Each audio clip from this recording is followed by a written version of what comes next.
This is the inaugural Global READ-A-THON for the Center for Studies on Africa and its Diaspora, coming to you from Georgia State University in Atlanta. Here is former CNN anchor and White House correspondent, Suzanne Malveaux. Welcome to our fourth hour of the inaugural Center for Studies on Africa and its Diaspora, or CSAD, this READ-A-THON at Georgia State University. I'm your host, Suzanne Malveaux, joining you live from Atlanta. I'm so honored to be here. This has been so exciting. We are just continuing throughout the afternoon.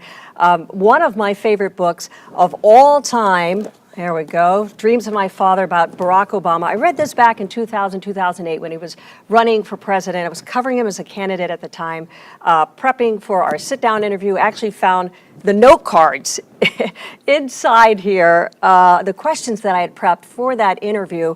One of the things that he had talked about was really about meeting his father's expectations and what that meant, that he would be both disappointed but also really impressed, and that he would be a part of his father's legacy. And that was all a part of a profile piece I did.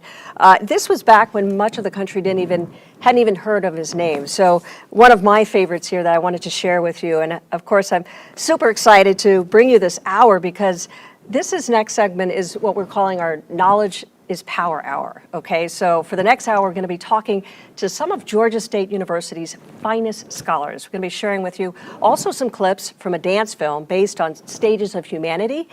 It is a dance film that you're just not gonna wanna miss any of this. I mean, it is really extraordinary. But at first, I wanna talk to Katie Acosta. She is the Associate Professor, Director of Graduate Studies in the Sociology Department, and her research is focused on the experiences of LGBTQ individuals and their family. Professor Acosta, thank you so much for being with us. Thank you so much for having me here. Yeah, I personally appreciate your scholarship. I have an 8-year-old adopted daughter, and I follow, of course, the Supreme Court, the laws of the land. This is something that really you have the cutting edge. You know what's going on here and how that develops, how that impacts our families. What brought you to this?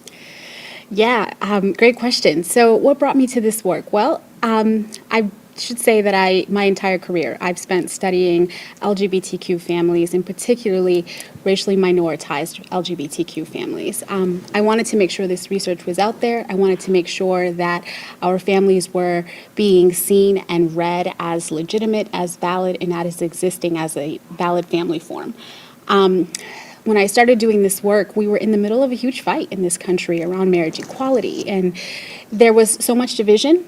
And in the middle, at the center of this division, were all these families, my own included, and many of my friends. And I started to conduct research to learn about how our families were surviving, how we were protecting ourselves and our kids, and how we were navigating the law. So the Queer Step Parent book that I wrote was really about giving us an opportunity to write about what happens after a breakup. Because for so long we had to be perfect because there wasn't marriage equality. And so much of what the focus was on how great our families were and how much they were like straight families. And we didn't really have the permission, I didn't feel, to actually exist as families who struggle. As whole people, as whole families, sure. And so I wanted to write a book about that part of life because it's valid and it happens to many of us. And I wanted to make sure that that piece of the story was written for future families who needed the tools and the resources. How has it been received?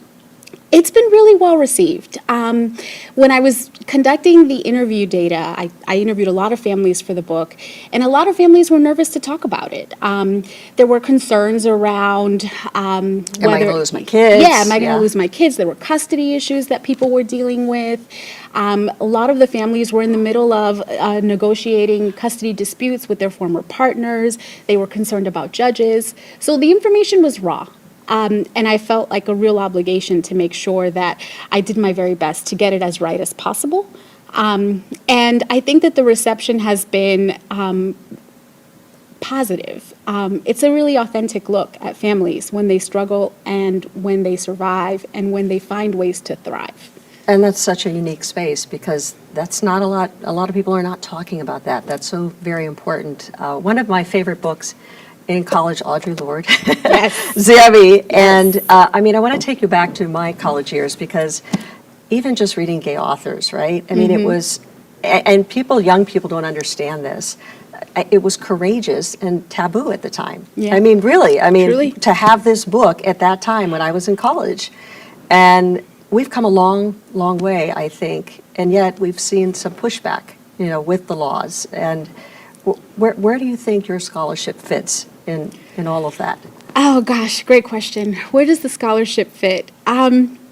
I like to think of myself as just contributing a small piece to this bigger agenda of making sure that we write queer folks and queer families in. I feel like in my early days as an undergrad student that I found a home in women, gender, and sexuality studies, in Latinx studies, and Africana studies, because a lot of this work was getting done in those spaces. And I was able to just kind of like read and connect with the material, and I could see myself in it. And so part of me is wanting to contribute to that. And sometimes it's really cutting edge stuff, and sometimes it's just stuff that we want to make sure exists and we want to make sure contributes to the impact. So this is a readathon that is going around the world. And different countries respond to same-sex relationships in very different ways. How do you appeal to them? How do you make this a universal topic? I think it's important, like you said at the beginning of the hour, knowledge is power. And we are all always going to be better with the knowledge that we have. I think that the opportunities that we get to be able to read more will only enrich us, even if we're reading about things that we do not agree with, things that make us uncomfortable, things that go against our very principles. Having the information is always better than not. Being able to make informed decisions, even about the things that we critique, is always better than not. Tell me about a book inside of you. Do you have another book? I believe you must. So many books. I mean, Audre Lorde's book was amazing. Zami got me through so much. Got me through a lot. Got me through a lot. I also, Gloria Anzaldua's Borderlands has always been very near and dear to my heart. I'm sorry, say it again. Gloria Anzaldua's Borderlands. It's very special to me for many reasons, one of which is I came across it when I was in graduate school and I really wanted to quit because I was so exhausted by how hard it was. And this book gave me an opportunity to see prose and narrative and poetry come together in a very beautiful way that was so different from everything I was seeing in the academy. A writing about living on the borderlands as people who are in between worlds. Ansaldúa writes about being a Chicana. She writes about living in a physical border between two physical lands, Mexico and Texas, but also writes about being in a world where you're constantly in between. You're not really white, you're not really black, you're not really anything. You speak English, you speak Spanish, you speak an indigenous language. It's all about ambiguity and embracing that ambiguity. The entire book is about finding power in that, and I found a lot of power in that when I was early on in my academic life. Professor Acosta, thank you so much. Very powerful, powerful scholarship, powerful woman that you are. Thank you. Nice to meet you. All right. Take care. Thank you very much.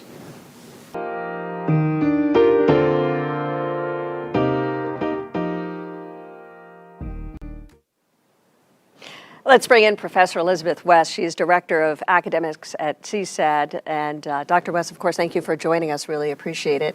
Your specialty, very unique. It really focuses on spirituality and gender in African literature. Explain to us really the significance of where that is woven into so many of the works that you've been reading and writing about. I think I'd have to say it's in everything I've done from the time I decided that I would get a graduate degree in English, rather than at the time when I got a degree and just thought I'd stay in corporate America. Big shift. Yeah, huge shift. It spoke to you. Yeah. I encountered first the question of Christianity in early African American writings.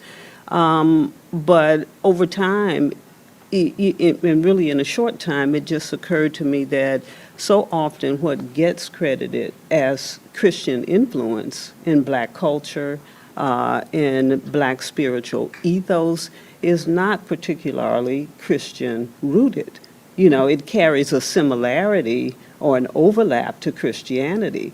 But many of the practices that have been maintained in our culture and in our ethos, they come from the pre-Middle Passage influence. Give me an example.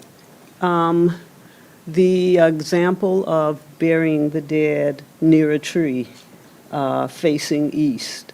When I was a child, that was just the thing that people did. When I went to funerals, if you couldn't bury your relative at the foot of a tree, it was a real loss.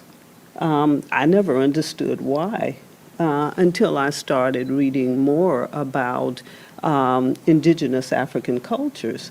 And it becomes clear that that's just not coincidence. Why do you suppose there's that misunderstanding, that almost miseducation, if you will? Because we have been inundated for centuries with the notion that when Africans arrived in the Americas, they stepped onto the shore and they were a clean slate and they were written on, instead of the reality that Africans came here and they held to the things most dear, and they found ways to integrate that into their culture, into their families and communities, ways in which they could preserve it. Because, for instance, the drums were important in African culture. Absolutely. They were important in the spiritual practices, but very early, when European enslavers learned that Africans also talked with drums, that they sent messages with drums. The drums became banned. The drums were like guns. And so the drums, were a form of literature, if you will. They were a form of communication. And as soon as the power of the drum became recognized, they were banned. And so, Africans in the New World then began to use their bodies to speak. Talk about that. Yeah. So if you think about Greek shows. Yes, stepping. Yeah, that's why we love stepping. That's right. Yeah, it's the body is the drum. And so that's the creativeness of how Africans in the New World were able not only to just survive, but to reinvent, who we are. Reinvent in a way, though, that we carried over what we could, but we transformed things where we had to.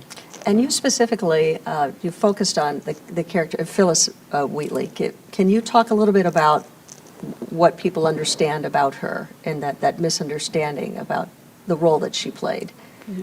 Yeah, when I came to Wheatley as a student, undergrad and probably, well into my master's level work, I still read Wheatley as as the scholarship was reading her. She's this, poor black child who was captured, brought to America, taught how to read and write, and in that was trained to hate herself, and that her poetry represented that self-hatred. The problem with that analysis is that it's an analysis that comes out of our always positioning ourselves in our moment as the point of interpretation. So if you're going to read Wheatley and you're going to read her through a 20th or 21st century lens, perhaps you might then, see her language, her tropes, her symbolism as self-denigrating. But you have to transport yourself back to the 18th century and understand that Wheatley is appropriating, as Audre Lorde says, the master's language, and there's always that question, can you free yourself with the use of the master language, a language that in fact, that is rooted in silencing and dehumanizing you. And, you know, and some argue that you can. And I would argue that you can as well. And so if you understand that, you know, Wheatley in many ways is playing the master trickster you know, in her work. So when she says, you know, something like, you know, listen, Christians, blacks, Africans as black as Cain can be redeemed. Well, what she's telling those 18th century Christians who have told her that black people are the descendants of Ham and Cain and that they're damned, what she's telling them is not quite. She's telling them, I read the Bible too. Now let me tell you what the Bible says. Right. The Bible says Cain was cursed, but the definitive, you know, word of God at the end of that story in Genesis, is that yes, God, he was out of favor with God, but at the end, God not only redeemed Cain, but God marked him to protect him. And that's what Wheatley is saying in that, you know, in that poem. But you have to understand what's going on in the way she is playing with the language and the tropes in the particular moment, you know, an audience that she's engaging. I want to bring up forced migration, because I know that's another area that is part of your scholarship as well. Yeah, and that's my recent work, and probably my most passionate, because it's personal as well as academic. And I came to it, you know, really, you know, kind of just serendipitously. I was doing some work for my family, just trying to, you know, put our family records together. Sure. And in that work, I discovered very quickly that my family wasn't too many generations into Mississippi like I had thought. And so as I started doing the work, I realized that, you know, we are the descendants of a matriarch in Georgia who was brought into, you know, Georgia at a very early period as a young girl. And that our story is a story of migration. And you know, that I had to sit with that a while, because when we think of African Americans, we only think of the migration as, you know, the post-Civil War Great Migration, Right. you know, that happens after World War I. And we never think about the experience of centuries of African enslavement in the United States as also an experience of forced migration. So as I started looking at these records, you know, and seeing that, you know, this matriarch was taken as a young child. She, you know, she might have been 8, 9, 10 Sure. years old, separated from her mother, living in the house of her enslaver, you know, after he has bought her. And as he moves and migrates, she is forced to move and migrate. And then you start thinking about what that means. Absolutely. How does that feel? How do you maintain community and family? And that's when you learn, at least I learned, how remarkable Black people are. The resilience. Yeah. Of course. Thank you, Professor West. Really appreciate it. Thank you. It's been a wonderful discussion. Yeah, thank you. A quick pause from our conversations with our scholars to share the dance film that I mentioned earlier, done by dancers from the University of North Texas, choreographed by Azaria Hogans. The film is about our humanity, stages that we go through to achieve it. First stage is likened to being hunted, defenseless, and having to always drive and protect ourselves. We're going to take a quick break. In just a moment.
breathtaking performances. Now I want to talk to the Associate Professor for the Center for the Advancement of Students and Alumni, Lakita Bonnet Bailey. Professor Bailey, thank you so much for joining us. Your specialty, I love this segment. It's hip hop, it's rap, it's so much of what we, celebrate in popular culture and how that relates to scholarship. Anybody in my age group, I'm a little bit older than you, grew up, we saw the birth of hip hop and somewhat of the beginnings of rap, and we were bopping to Rapper's Delight and enjoying Public Enemy. So take me there. What are we seeing in the world of hip hop now in terms of how that is influencing the scholarship and how people think, how they feel?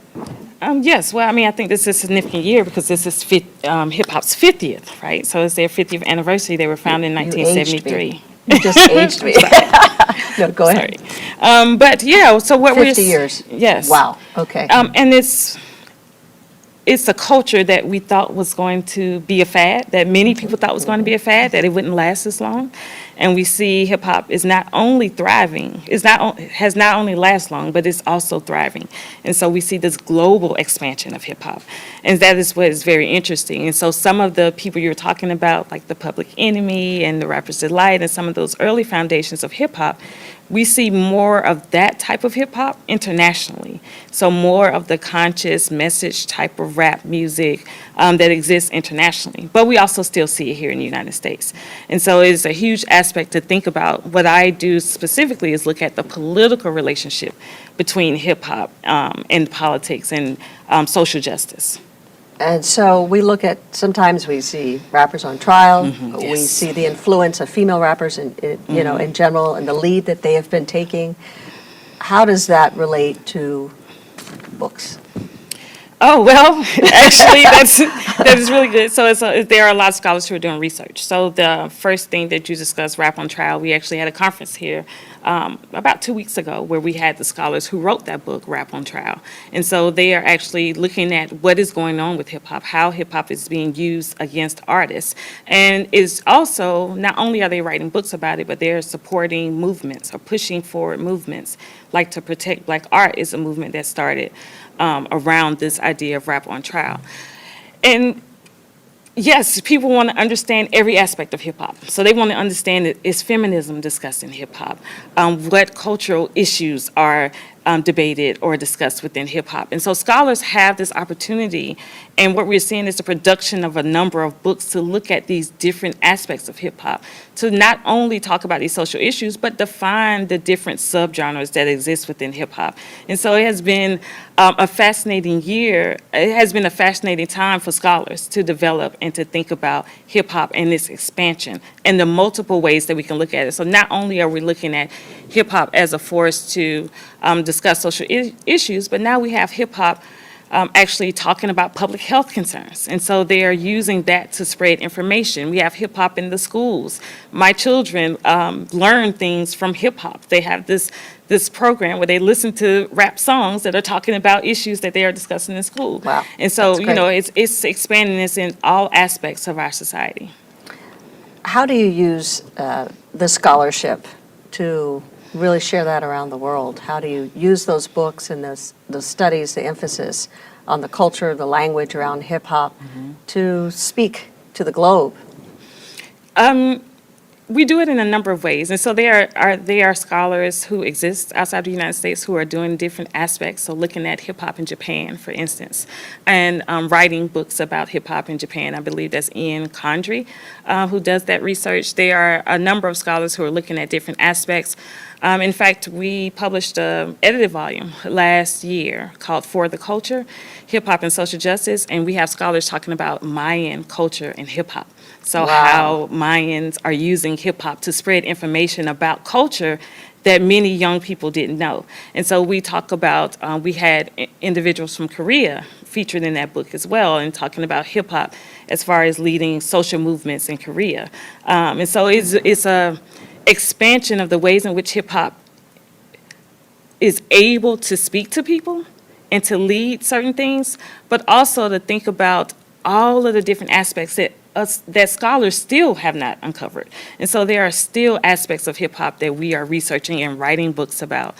So how do you get students, especially young people, to know about that? Because I imagine that that is such an attractive opening to scholarship, right? To information and to books. But do they know? Do they know about that? Do they know they can actually study hip hop and that there's literature and there's academia behind it? Well, I'm going to put in a plug for Georgia State. Oh, well, right then now. please do. This is Yes. the opportunity. Yes, but I think here at Georgia State, students know. We have a number of scholars who are doing some aspects of research around Black popular culture, around hip hop as well. And so I think we have a hip hop and politics class here.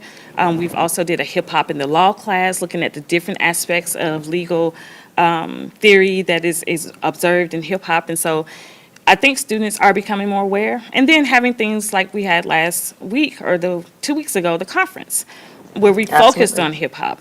But also, and we were able to bring in Killer Mike to talk about this issue nice. of rap lyrics on trial. And so just trying to expose students in that way. I think students are becoming more aware, and they are paying more attention to the music than I would say we did. They're listening to the lyrics. They're looking for information. They are looking for support, right? They are looking to be able to relate to individuals that are experiencing the things they are experiencing. And you bring up a point about rap lyrics on trial. Are we seeing a pushback? Are we seeing a real struggle, a real battle around just free speech? Yes, we are. Yeah. And another plug. And so I think starting today, there is this new documentary called Rap Trap, Hip Hop on Trial, that will be premiering on Hulu. And it features a number of the scholars here at Georgia State, as well as some of the artists in Atlanta. And so they will be talking about this movement because there's a big trial here in Atlanta with Young Thug. And so they're going to be talking about this Protect Black Art movement. And they're going to talk about the legal aspects and how it is going against First Amendment rights. And so I think that is the major aspect that we've seen where we have governors even who are protecting the right of art. And so Governor Newsom in California, for instance, is one that was able to institute a law to protect Black art within not to be used against individuals in a criminal trial. And you also hear in this documentary from people like Mac Phipps, who spent 21 years in prison because he was a rap artist. And so you'll be able to hear his story. I look forward to it. It sounds fascinating. Professor Bailey, thank you so much. Really appreciate it. Thank you. I love your scholarship. Thank you. Thank you. All right, and time for the second stage of the dance film. In this stage, we're going to see the reclaiming of space and time, the accepting of oneself, saying to the world, this is me, take it or leave it. Here, I want you to listen. Excuse the mess, but we live here.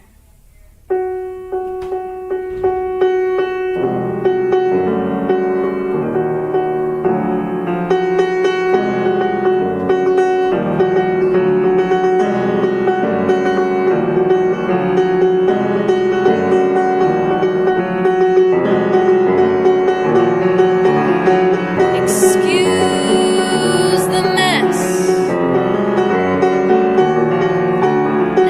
Excuse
Amazing. Make sure you stay tuned for the conclusion of the dance. Well, now here's a look of some of the programs that CSAD put together.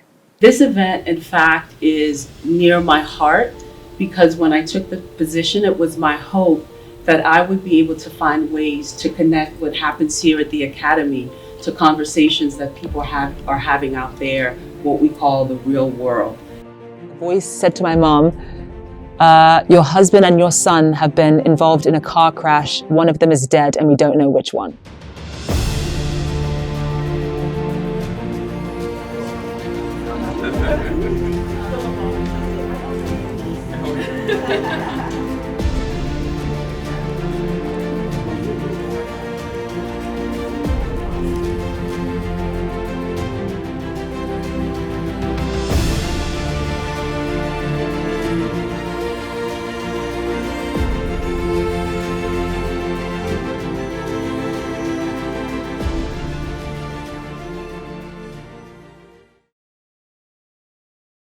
You just saw a snippet of the programs that CSAD has organized. Well, this is a very special moment. I want to bring in the department's executive director at VIS, Jean-Francois. Okay. Hey, you did it. We're doing it. We're doing it. Okay, it's 7 hours. Whew. Next year, can we get 14? Can we get to 24? Where I do we get I over? want to get to 24 hours. Okay, I just want everybody So to know. hopefully somebody join me, whoever's out there. 24 hours, 24 countries, reading nonstop. The dream is I get up 3 in the morning, head into the bathroom, I hit, and then somebody's reading somewhere, right? I mean, we can do it, right? We can do it. This is 7 hours, we can go to 24. So I want people to know, Advish and I have known each other for a minute, right? So since graduate school, and I'm not even going to put a number on that period of time. I'm not going to date us. Don't. But I have never seen you actually more excited about anything, any kind of project ever. So how did this happen? Because you called me and you said, we're going to do books. We're going to read books together around the world. You know what? I've had a very special relationship with books since I was a little girl. So I came to the U.S. when I was 7. So literally books for me, it's how I learned how to speak English. I remember taking books, literally lining. I had the dictionary on one hand, books in the other hand. So, I mean, I read everything you can imagine, the classics and Greek tragedy. I mean, I was just reading everything. But for me, Black literature, African American literature, growing up in a Haitian home, of course you hear talk of the Haitian Revolution and how extraordinary all of that was and still is and still lives in all of us as Haitian people. And I've got my little Haitian flag bracelet here. But when it comes to African American history, for me, when I read the autobiography of Malcolm X, and I think somewhere in here I have it. Okay, so I don't know if y'all can So see this. this She is brought a huge like bag everything. of books. She's I've got got like how many James books is Baldwin, there? The Fire Next Okay, Time. what else you got in there? I've got my soul sister, Edwige Dantika, Breath, Eyes, Memory. I remember when that book came out. And I remember when that book came out, and it was just absolutely incredible. And, Oprah fell in love with this book. And as a matter of fact, right, let me just share a little bit of backstory. Okay. She will be reading later in this program. I mean, it's just like I reached out to her and both Dr. West, whom you interviewed, CSAD Director of Academics, it's just like pulling out the old Rolodex. Who do we know? Who can we get to read? But she's an icon. I mean, she she won an awards icon. when she Oh was my 14 God. years old. Just like I an mean, icon, has written these amazing books and is an incredible, incredible, incredible human being. There are people to me who've really sort of helped elevate the Haitian narrative, right? I can mention Wyclef Jean, right? Because growing up, it wasn't cool to be Haitian. And when he began to embrace his Haitian identity, wearing the Haitian flag, it was such a source of pride for us as Haitian Americans growing up. So to me, it's really, really important. And what people don't realize is that our narratives are connected, right? And when we talk about Africa and the African diaspora, which is what CSAD is all about, right? This global diaspora, what I like to call Africa everywhere. Think about it. As you travel, have you ever not been to a place where there was a Black person? I can tell you a story. I remember when I was an exchange student in Spain, and I took a train, and literally there were no black people in Madrid. And I was on a train, and then this man just started running towards me from like another side of the train. And he was just like, oh my God, like literally like, oh my God, a black person. Like he was from somewhere. You were an anomaly. Right. And I was an anomaly. And that's that experience that you get as a black person. There is a thing that connects us and binds us.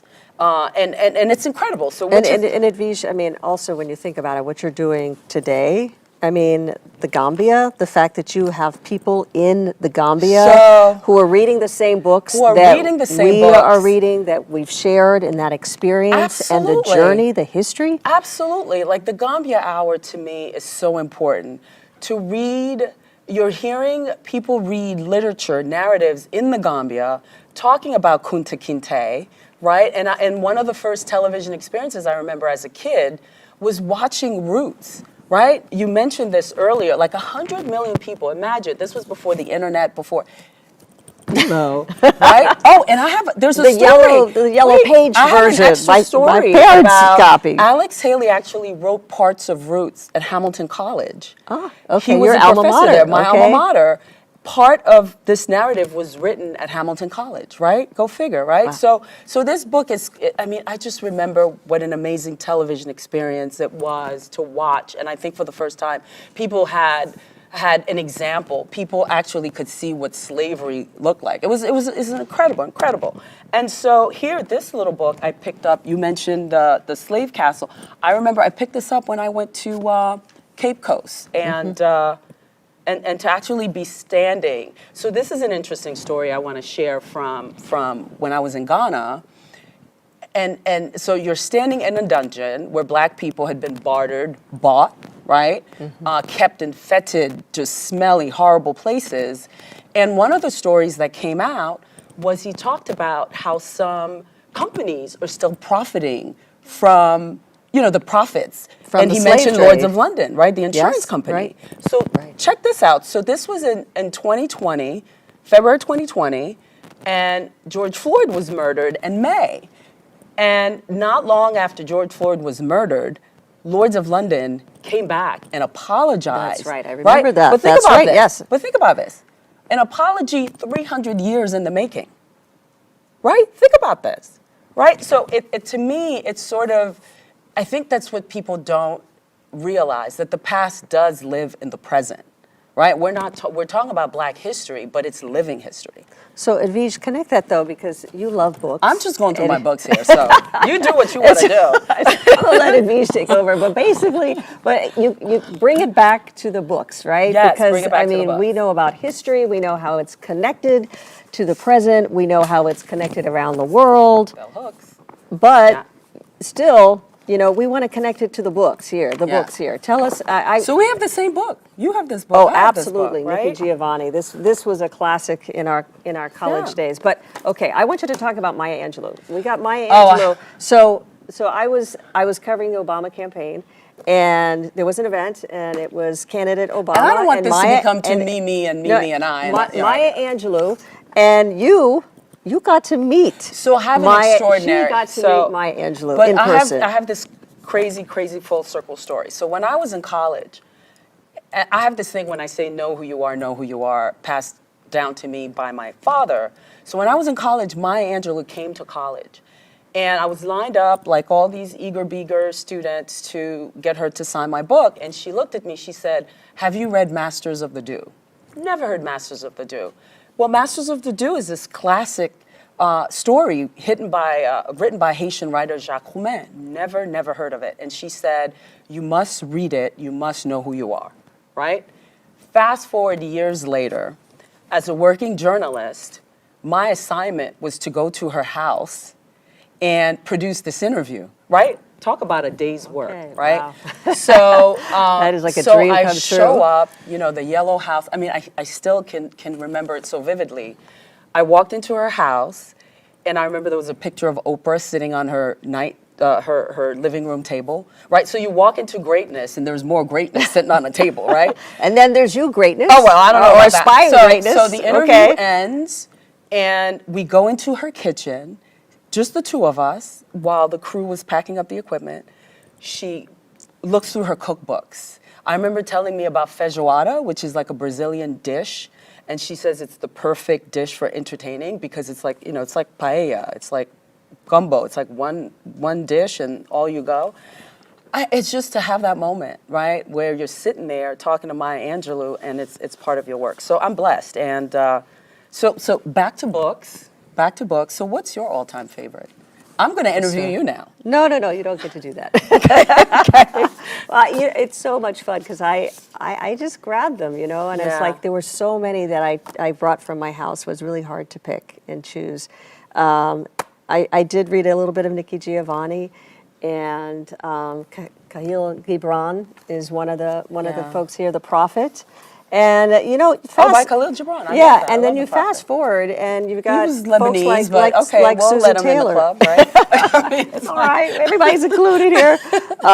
Susan Taylor, I mean, with that's her, light. I don't know how these scholars are gonna love Susan Taylor. This is all about really healing what's hurting Black America, and it's excellent. Well, that's perfect because it CSAD really brings it forward. One of the 4 pillars that we have. Mental health and trauma is one of the pillars, research innovation and business and global engagement. And obviously, I think it's important to talk about mental health and trauma. And to me, I feel like before George Floyd, all of this was kept hidden. So to me, as a center, it's to look at what ails us as Black folk and the totality of who we are. And I think we should talk about mental health and trauma. And I think trauma lives in our bones to a certain extent, right? Because historically, and some of that is manifested in health inequities and financial inequities. So I think it needs to be part of the conversation. It needs to be a wholesome conversation. So I'm waiting. Yeah. I'm waiting for your book. Whatever book it is, tell me about the book that's inside of you that must come out, that we're all going to see. Tell me. I'm actually writing a book now about my parents growing up. My dad was so influential in my life, so influential in my life. And so, I think everybody has a story, and I hope this is inspiration for myself, for anybody, for our narratives. Our narratives are important, and you think at a time when we're under assault. The things we've written, the things that have given us joy, going back to the griots, which is those traditions that are so important to us, are actually under attack, right? To think that The Bluest Eye, this incredible book by Toni Morrison, to think that's one of the most banned books. Why? It tells the truth. This is a book I think every Black person has in their library. Yeah, I have that one too.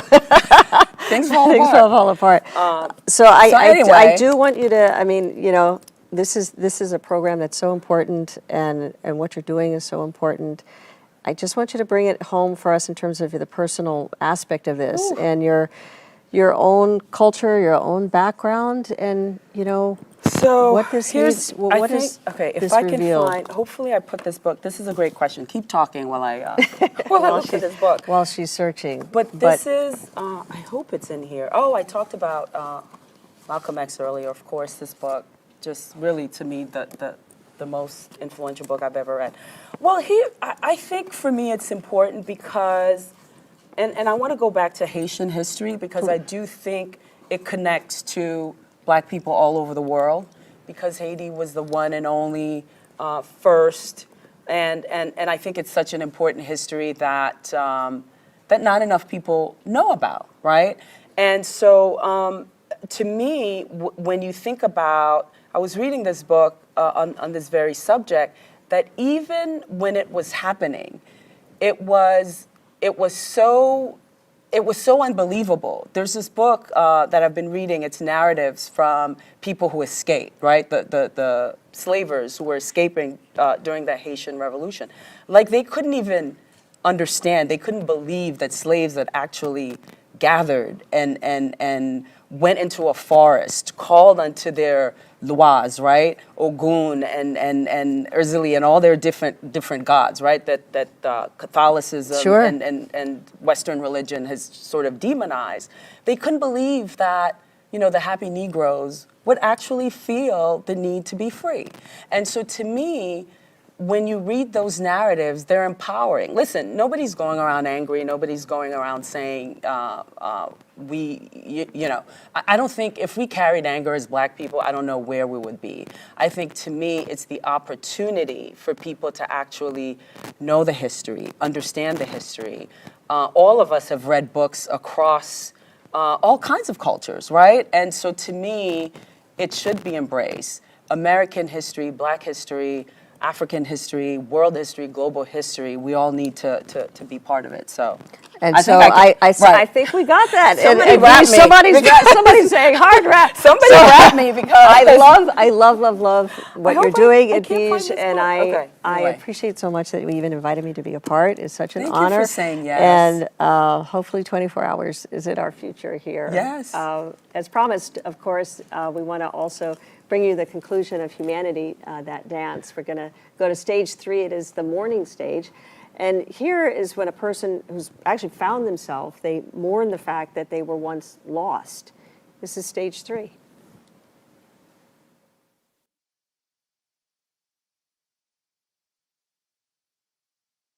With each phrase so short, we've worn away the way back, the way back, and how to explain reaching and steady, reaching and steady, reaching and steady, the fragile balance we lose and regain. And I'm gone, and I'm here, and I'm gone, and I'm here, looking out and around, and sometimes I can't find you. Sometimes I can't find you, find you, find you, find you, find you, find you. But what remains is enough, and standing with unfolded arms, I'll reassemble what I can, piece by piece.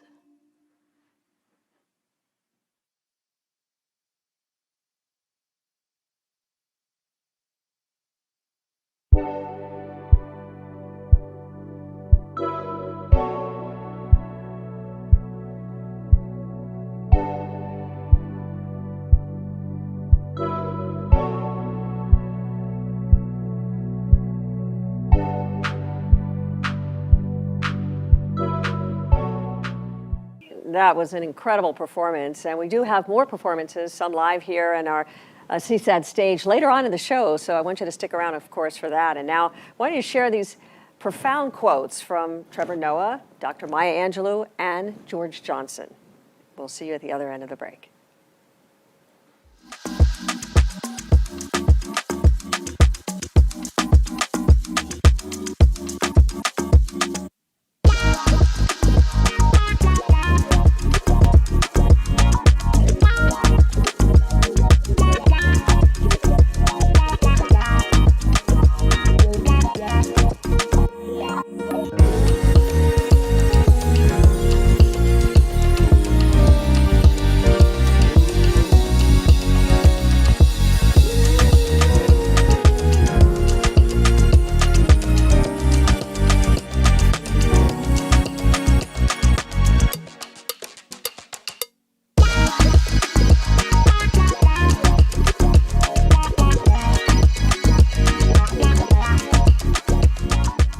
Want to share more of their work with you. Here are some of the students from the Colombo Academic and Cultural Institute.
This is the inaugural Global Read-A-THON for the Center for Studies on Africa and its Diaspora, coming to you from Georgia State University in Atlanta.